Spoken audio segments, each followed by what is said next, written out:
only 5% of the average American population gets enough fiber, which is kind of shocking.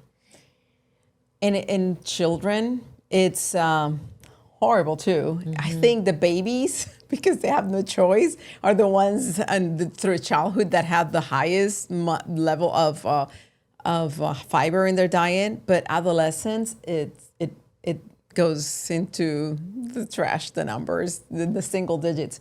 And some of the fiber foods that they say they consume is French fries. Ugh.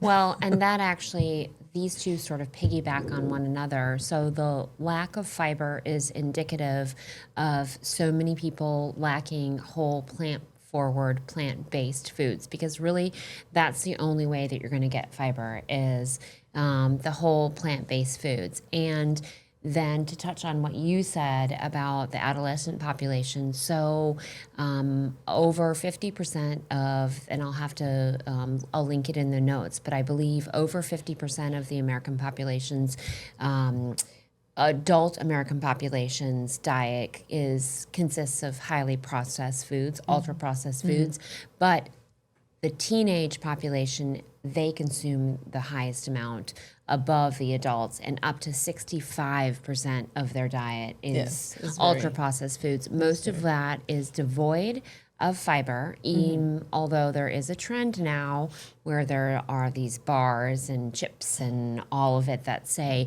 added fiber. Because the label says, yes. But we're talking about real whole food fiber. And then loaded with additives, and some of those are highly dangerous and elevate your risk of colorectal cancer and really any kind of cancer. So if you want to speak a little bit more about, some of the processed foods that have become normalized in lunch specifically.